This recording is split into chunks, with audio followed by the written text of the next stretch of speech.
Hello, I'm Alex McLaren. I'm an actor and I've worked as a communications coach since 2002. Now so much business is being conducted remotely, the ways in which we talk, present, build relationships and connect is changing. In this podcast, I want to explore all those issues and prove to you that no matter who you are, you can talk to anyone.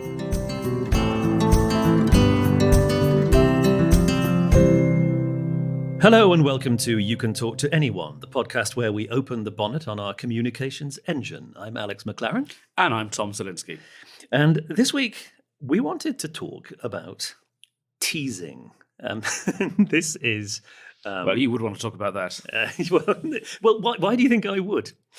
No, I'm just being silly. I'm asking the question deliberately because I think some people do get into it and some people don't, and I'm partly want to investigate why. You and I have always, I think, because we've been in the making jokes with each other business, have always had a pretty teasing relationship, and I would say that it does feature in lots of friendships, but not all. I don't want to assume that everybody listening to this is basically just like me or just like us. What's your relationship been with this as a sort of a way of engaging with others, Tom? It's definitely a sign, I think, of comfort. Right, okay. If I can raise or more specifically lower your status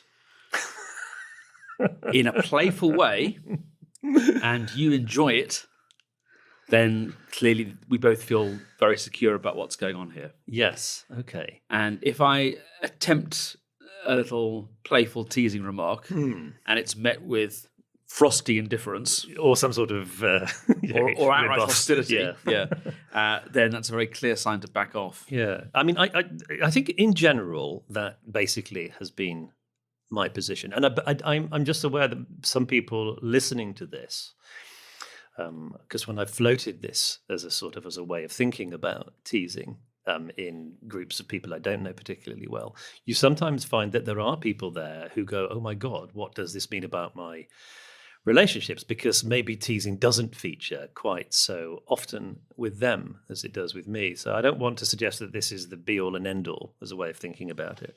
But I think in general, you're right. Yeah, I mean, there is a negative component. Yeah. A lot of people, especially at work, are going to be anxious about teasing because they've seen something which looks like teasing, which is actually being used not to level the playing field, quite the contrary.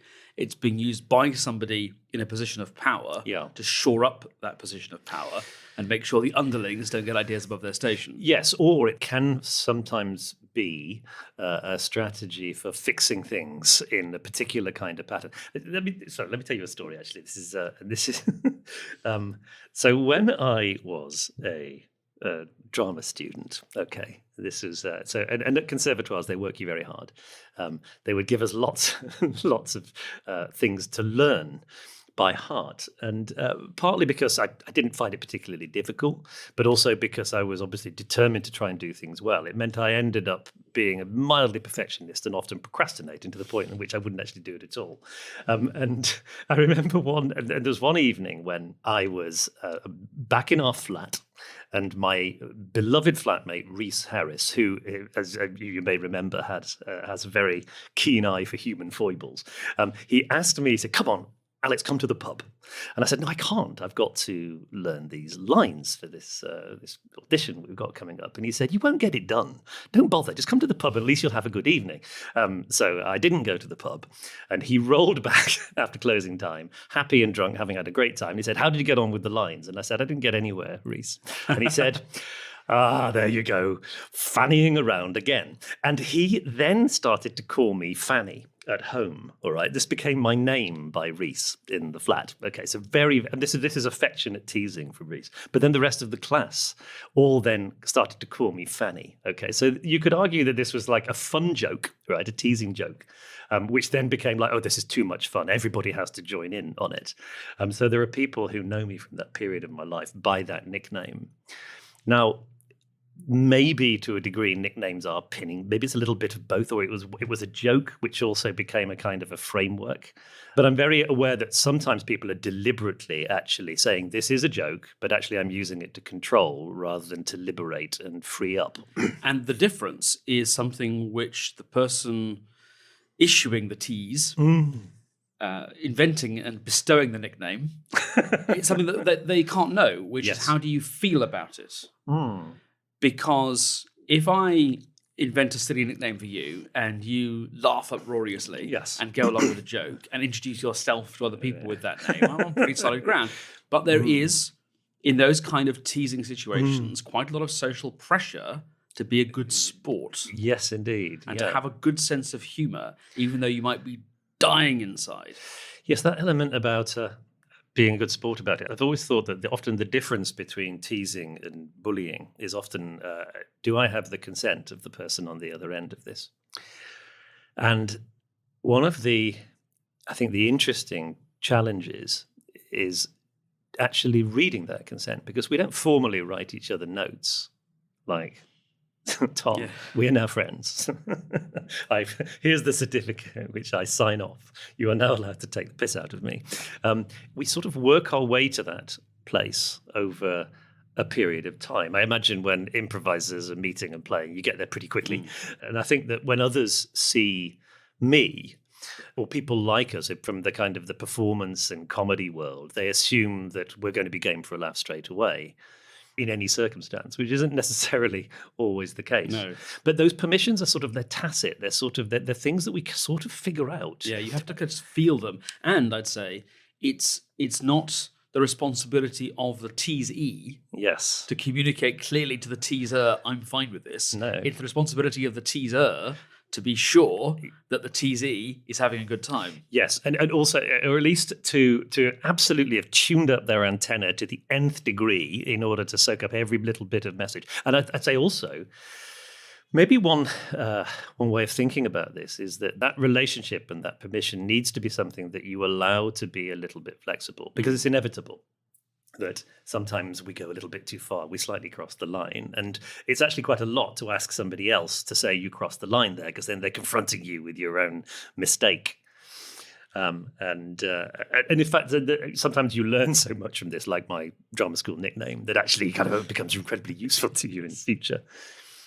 I think that's often what happens when people are saying, how do we make an interaction fun? How do we create the spark that seems to be happening when people are enjoying getting to know each other? I think what they're really looking for is, I suppose, an exploration of that status dynamic between strangers. And this sort of playfulness, it's something that we put into all of our training. I'm going to just pull the curtain back a little bit and share something from one of the things that I do training. Yesterday, I was doing a Zoom session about storytelling, and I have a standard demonstration. I do a kind of before and after version of the same piece of material, first approached in a very dry, just the facts, slides, first, speaker, second approach. And in only a few minutes, everybody turns off and nobody thinks that it was worth listening to. And then a second version where the emphasis is all on me, and I'm telling a story. I'm barely using the slides at all. And the contrast is often quite stark. So when I finish the second version, I have a standard joke that I do. And I also hate saying this because I know I'm destroying the magic, and I know that it's always more appealing to believe that these funny remarks are off the cuff. And of course, different groups respond differently, but this is one which usually gets a big reaction. So I finish with the second version, and then I say, hopefully you think that's an improvement. Otherwise, today has been a bit of a waste of your time, for which I am sorry. And people find that very funny. And it's one of those things, I said it once, and it got a big reaction, so I kept it in. Yeah, indeed. But there's a playfulness to it.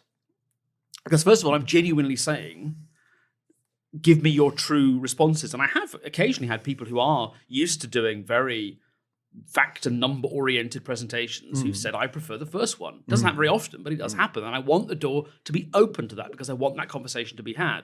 But also what I'm saying is, I may have just wasted your time. And I'm not just saying I wasted your time for the last 10 minutes. I'm saying this whole workshop could have been a waste of your time.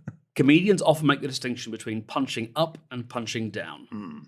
If you are a comedian in the upstairs room of a pub, or even actually you're a comedian on live at the Apollo, and you're having a go at the Prime Minister, you're punching up. Yes. Ideally, you're telling truth to power. But if you are a privileged person having a go at, Jimmy Carr got into trouble very recently for a joke about a sector of the community who doesn't have all the kind of advantages that people like Jimmy Carr have. And that's punching down.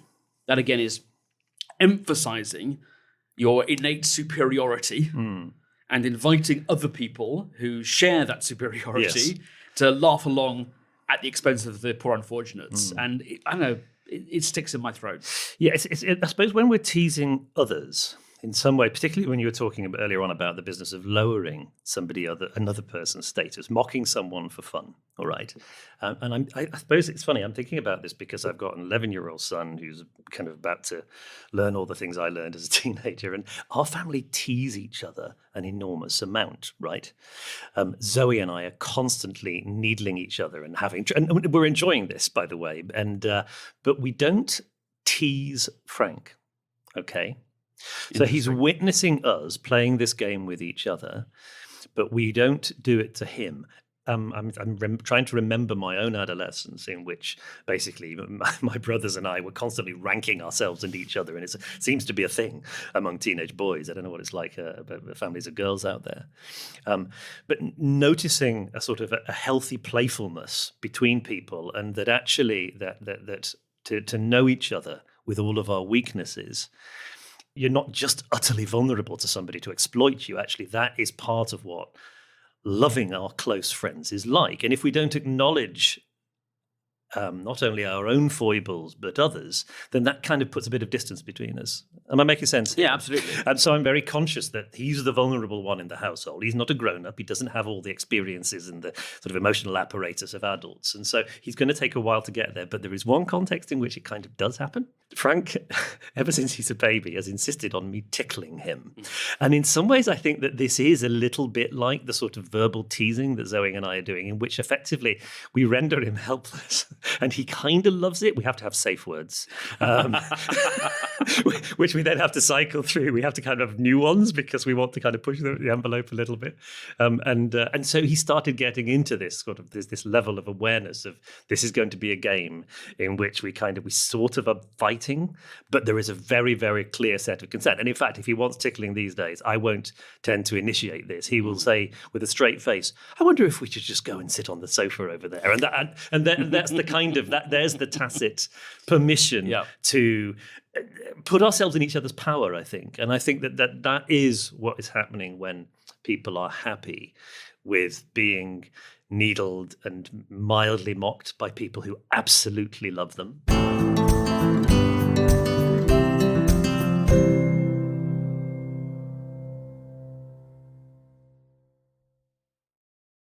I mean, certainly with you and Zoe, it's clear that there isn't a dominant member and a subordinate member. Well, yes, there isn't. No, exactly. And so that's why you're free to raise and lower each other's status. Yeah, we're managing that so that we have some parity, and which is really important in intimate relationships. But with a parent and a child, parents make all the rules, have all the resources, and know everything. And so the children will be the weaker party. And you can certainly imagine a toxic, dysfunctional relationship where I would say actually particularly, and maybe I'm just being incredibly unkind to people in this position, but I imagine particularly step-parents who haven't known the child since they were tiny. Oh, that's interesting. Who've come into the family later will be defensive and will tease this poor child and make them feel miserable. I'm perfectly sure there are biological parents who do that as well, but my guess would be that it would be more common to see that kind of dysfunction with somebody who hasn't known you since you were tiny. Yeah, I mean, I don't speak for personal experience, but I do recognize that when you see step relationships which are profoundly sort of benevolent and flourishing, you always notice it because of the anxiety I would have going into that situation. Absolutely, because you kind of go, well, what's the? It's a kind of a different situation, a kind of status dynamic within it, which because you're a new person, but also a senior person. I think you can almost see elements of that within working teams and dynamics as well. If you're coming in new but senior, that's a place you have to earn and a position you have to earn. And I would advise people to be very careful about teasing if they were in that position. Thinking back to your days in the theatre, it strikes me that that's quite similar to forming a company. Yes. And you have a director, typically, who is the most dominant figure in the room. Can you think of directors you worked with who did a good job at establishing a warm, playful, teasing atmosphere? Can you think of directors who did a poor job or who were doing that kind of negative bullying teasing in order to emphasize the fact that this is their rehearsal room and they're the boss? Well, so I'm thinking of some of the most happiest companies I've been part of. A director I can think of who was very successful at establishing a very happy company. Which, a big group of people and making sure they stayed happy from the beginning to the end of the process, which is by no means an easy task. His name is Andrew, and he was naturally, still is, quite a high status player, quite severely high status, not negative or damagingly critical in any way, but he had a lot of authority. He was unassailably the boss in the room, and not just because of the fact of the job he was doing in the space. He didn't tease people at all. He would kind of allow the company to do that. So he was almost, he would definitely enjoy the teasing that was happening, but he wouldn't join in himself. And I think it's possibly because he understood how the power dynamic meant that the permissions were not going to be even on your side and my side. Occasionally people would sort of mildly tease him, and he would enjoy that like a kind of a grandfather, but he wouldn't respond to it. He'd just twinkle and smile. And then the conversation would nervously and gigglingly move on, because he wanted you to recognize he was happy with being seen for who he was, but he also recognized his responsibility to hold the playfulness of other people. I think that he would occasionally tell stories which lowered his own status and talk about his own fallibility. Sometimes it's just about identifying patterns. If you watch a... This is what you're like. Yeah, exactly. If you watch a good sitcom, one of the pleasures you have is that after a while you get to know the characters and you sort of know how they would react in a given situation. And that's part of the pleasure of creating sitcoms as well as part of the pleasure of watching them. You could get to a point when you just go, oh, I can put these three characters together in more or less any situation, and I instantly know how they'll all react. How they're going to react. So if in your working life you are in a state of anxiety and you're trying to keep your professional mask in place and hide all the quirky individual things about you away and just try to be normal like everybody else, you never discover those things about you which will give other people permission to tease you. You'll never expose yourself in that way. No one else will ever be able to say, oh, that's so like you, because you're not like anything. Yeah, exactly. So it is a risk because you open yourself up to teasing. But once everybody does that, you have, I think, a much more positive, open, fun place to be at work. I think maybe one reason why that sort of being known it can be threatening is that if you tell me what I'm like, then other people are defining me. And I think that something which people don't necessarily easily find comfortable is to be defined by other people. You can't give yourself a nickname. Yeah, exactly. People who do that are assholes. People who do. Everyone calls me Ace. I've had that. No, they don't. Nobody does. The big sitcom when I was kind of beginning to sort of head out into adult life was Friends. Okay? Yes. Which came out when I was a university student. Was it Channel 4 it came on? Yes, I think so. And what's interesting about them is if you think about how everybody seemed to be quite happy, Joey included, with the fact that Joey is a moron. All of the friends seem to be quite happy, Monica included, with the fact that Monica is a frantically uptight control freak. And this isn't always the case. I don't want to be seen as dimmer than my friends. But when you look at that it's like a little sort of fantasy community of people who, for narrative reasons, are very different from each other in a way that perhaps a group of actual friends aren't necessarily. You don't select your friends for variety. You select them Actually, you don't select your friends anyway. Actually, I suppose in some ways I do select my friends. I like loads of different people in my life, but the moments of chemistry between us don't happen because we have completely different values or reactions to things or whatever. There are bits of sympathy which will always hold us together. And if we were constantly emphasizing the difference, which is what needs to happen, I think, for sitcoms, and openly talking about that, it might actually have a sort of a damaging downside. Yes, I don't think a sitcom world would be a particularly fun one to inhabit. I don't know. I've been thinking of that's what The Office is exploring, of course. You're one character who believes that his life should be more like a sitcom. Yeah, no, yeah.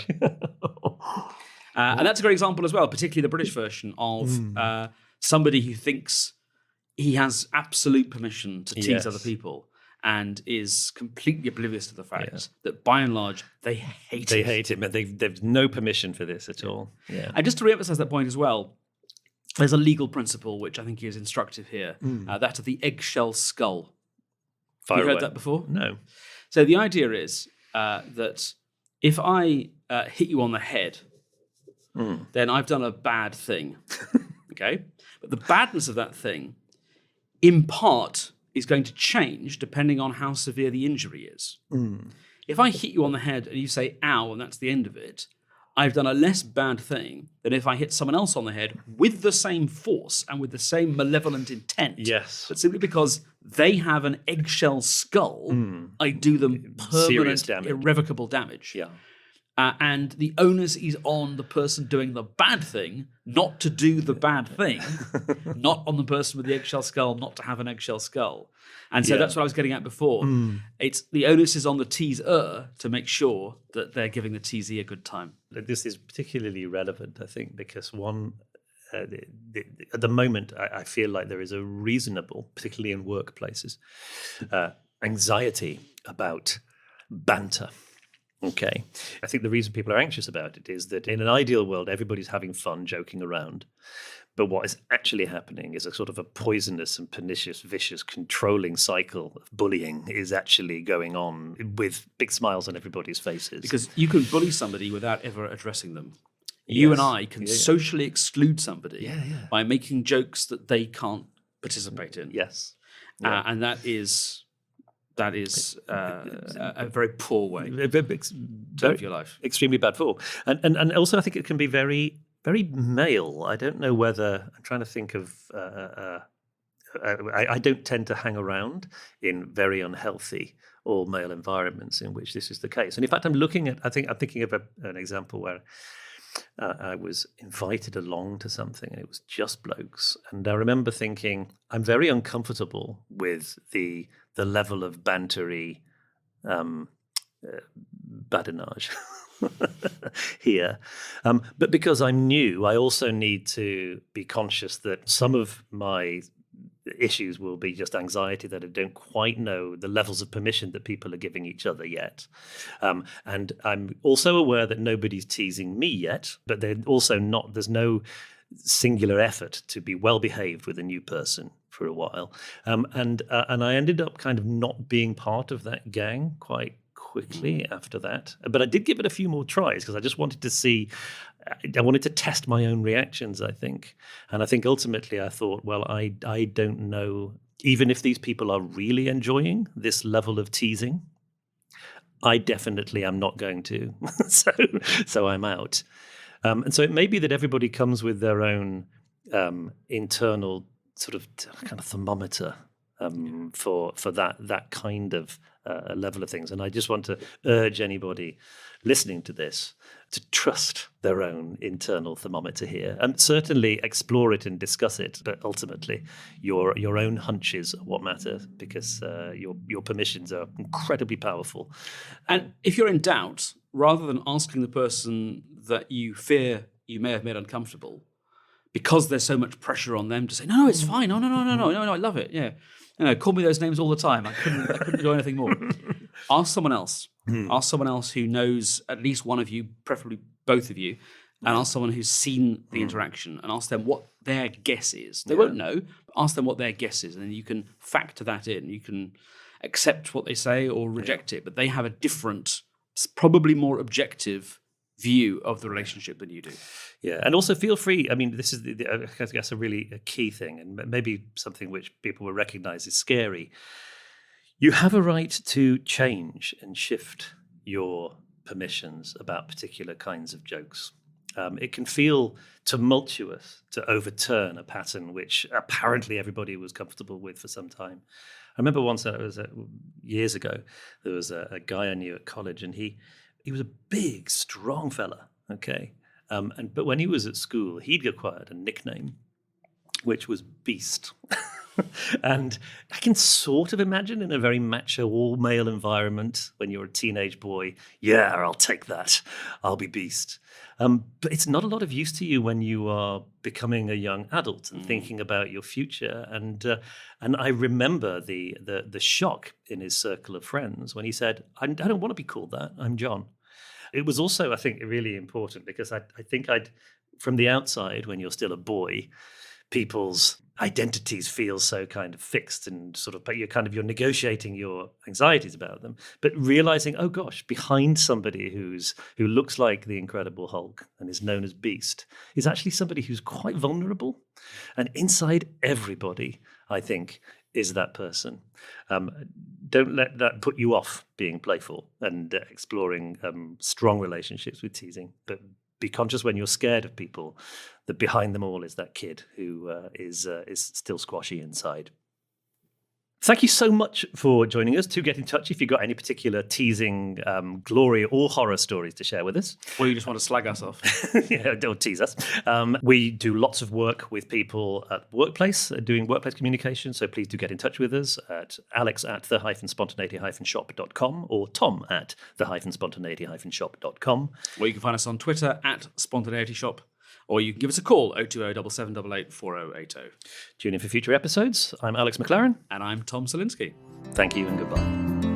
You have been listening to You Can Talk to Anyone with Alex McLaren and Tom Selinsky. The producer for The Spontaneity Shop was Tom Selinsky. You Can Talk to Anyone is distributed exclusively by Acast.